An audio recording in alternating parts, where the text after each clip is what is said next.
सर्व मंगल मांगल्ये शिवे सर्वार्थ साधिके शरण्ये त्र्यंबके गौरी नारायणी नमोस्तुते।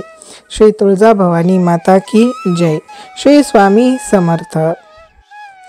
आज आपण या व्हिडिओमध्ये पाहूया घटस्थापना। नमस्कार, जैतू जैतू हिंदू राष्ट्रम या यूट्यूब चॅनलमध्ये आपले पुन्हा एकदा हार्दिक स्वागत। आज आपण पाहूया की शास्त्रशुद्ध पद्धतीने घटस्थापना कशी करावी। घटस्थापनेविषयी ही देणार असलेली सर्व माहिती, सर्व सेवा श्री दिंडोरी प्रणीत श्री स्वामी समर्थ मासिक सेवेचाच एक भाग आहे। चला तर मग सविस्तर पाहूया शारदीय नवरात्र घटस्थापना विधी। सुरुवातीला सर्व मंगल मांगल्ये शिवे सर्वार्थ साधिके शरण्ये त्र्यंबके गौरी नारायणी नमोस्तुते हा मंत्र म्हणत पुरुषांनी अष्टगंध लावावा आणि महिलांनी हळदी कुंकू स्वतःच्या कपाळी लावावे आणि खालील मंत्र 4 वेळा म्हणावा आणि तळहातावर पाणी घेऊन ते प्यावे। तर म्हणायचे मंत्र असे आहेत। पहिला मंत्र आहे ओम ऐं आत्मतत्वं शोधायामी नमः स्वाहा। असा मंत्र म्हणून 1 वेळा तळहातावर पाणी घेऊन ते पिऊन घ्यायचे आहे। नंतर दुसरा मंत्र म्हणायचा आहे ओम ह्रीं विद्यातत्वं शोधायामी नमः स्वाहा। अशाच प्रकारे पहिल्या वेळी सांगितलेली कृती परत करायची आहे। तिसरा मंत्र आहे ओम क्लीं शिवतत्वं शोधायामी नमः स्वाहा। परत तीच क्रिया पुन्हा करावी। चौथा मंत्र आहे ओम ह्रीं ह्रीं क्लीं सर्वतत्वं शोधायामी नमः स्वाहा आणि यानंतर गायत्री मंत्र म्हणून नमस्कार करावा।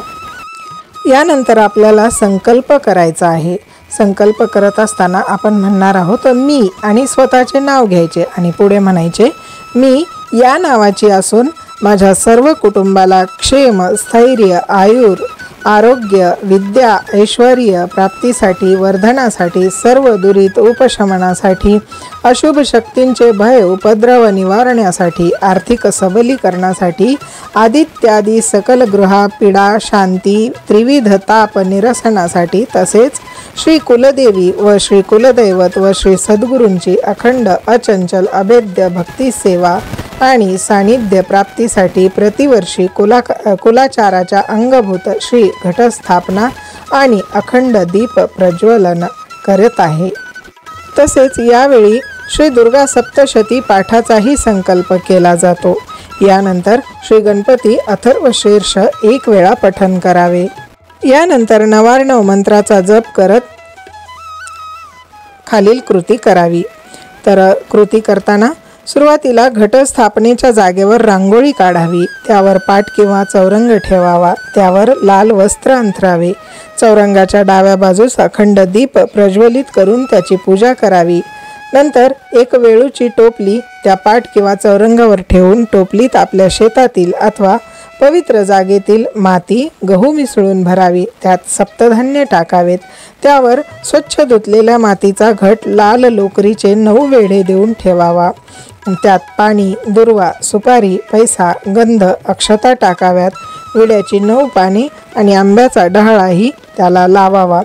घटाच्या 4ही दिशेला पूर्वेकडून उत्तरते गंध लावावेत। घटावर एका तांब्याच्या ताटलीत अथवा स्टीलच्या ताटलीत तांदूळ भरून ठेवावेत। ही सर्व कृती झाल्यानंतर आता कुलदेवीची पूजा करून घ्यावी। कुलदेवीची पूजा करताना आपण म्हणणार आहोत ओम सर्व स्वरूपे सर्वेशे सर्व शक्ती समन्विते भयभ्यस्त्राहीनो देवी दुर्गे देवी नमोस्तुते असे म्हणून आपल्या कुलदेवीच्या टाकास नमस्कार करावा। देवीच्या टाकावर श्री सूक्त म्हणून अभिषेक करावा।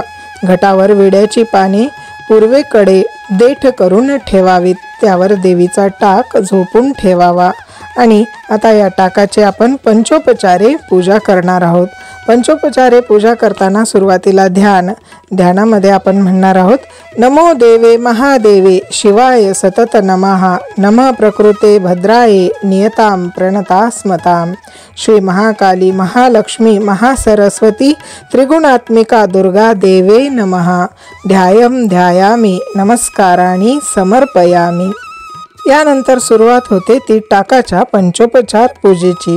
पंचोपचार पूजा करताना सुरुवातीला श्री महाकाली महालक्ष्मी महासरस्वती त्रिगुणात्मिका दुर्गा देवे नमः विलेपनार्थे चंदनं समर्पयामि, अलंकारार्थे अक्षतां समर्पयामि, हरिद्रा कुमकुम सौभाग्य द्रव्यानी समर्पयामि असे म्हणून आपण त्या टाकाला गंध लावावा, अक्षता वाहाव्यात आणि हळद कुंकूही वाहावे.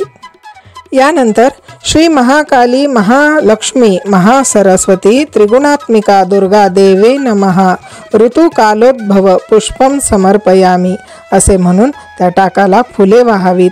यानंतर श्री महाकाली महालक्ष्मी महासरस्वती त्रिगुणात्मिका दुर्गा देवे नमः धूपम आघ्रापयामी असे म्हणून धूप ओवाळावा. त्यानंतर श्री महाकाली महालक्ष्मी महासरस्वती त्रिगुणात्मिका दुर्गा देवे नमः दीपम दर्शयामी असे म्हणून त्या टाकाच्या समोर दीप ओवाळावा. त्यानंतर श्री महाकाली महालक्ष्मी महासरस्वती त्रिगुणात्मिका दुर्गा देवे नमः नैवेद्यम समर्पयामी असे म्हणून कोणत्याही गोड पदार्थाचा नैवेद्य टाकास दाखवावा. अशा प्रकारे पंचोपचार पूजा केल्यानंतर आपण त्या घटावर एक माळ बांधणार आहोत आणि माळ बांधताना खालील मंत्र म्हणावा. ओम माम माले महामाये सर्वशक्ती स्वरूपिणी चतुर्वर्ग त्वयी न्यस्तम स्तन्माने सिद्धिदा भवहा.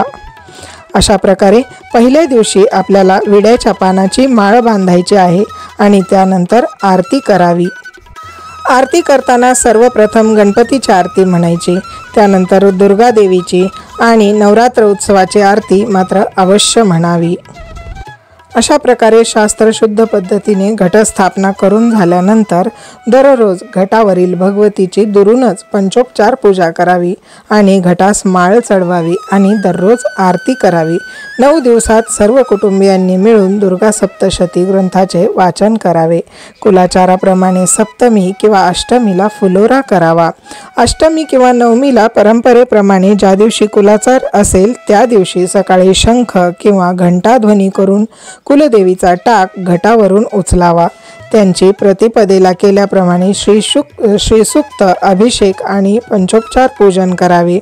त्यानंतर कुलाचार पूर्ण करून नारळ फोडावे. पूर्णाच्या 21 दिव्यांनी महाआरती करावी. नवमीच्या दिवशी सायंकाळी आरतीनंतर यथाशक्ती कुमारिका आणि सवाष्ण भोजन करवावे आणि भोजनानंतर घट उत्तरेकडे हलवावा. दसऱ्याच्या दिवशी सीमोल्लंघनास जाताना घट टोपली प्रवाहात विसर्जन करावी. मातीवर आलेले धान्य आपट्याच्या पानासमवेत श्री स्वामी समर्थ महाराजांना, कुलदेवीला, कुलदैवतांना आणि घरातील ज्येष्ठांना द्यावेत. प्रसाद म्हणून स्त्रियांनी केसात माळावेत आणि पुरुषांनी टोपीखाली किंवा कानावर हे धारण करावेत आणि यानंतर घटाची माती मात्र आपल्या क्षेत्रात किंवा पवित्र ठिकाणी विसर्जित करावी. श्री स्वामी समर्थ. श्री स्वामींच्या कृपेने किंबहुना स्वामींनीच माझ्याकडून हे घटस्थापनेचा विधी वधवून घेतलेला आहे. बंधू भगिनींनो, तुम्हाला हा व्हिडिओ कसा वाटला कमेंटमध्ये अवश्य कळवा. तसेच व्हिडिओला लाईक करा आणि शेअरही करा, म्हणजे इतरांपर्यंत ही माहिती स्वामींच्या कृपेने नक्कीच पोहोचेल. चला तर पुन्हा भेटू पुढील व्हिडिओमध्ये.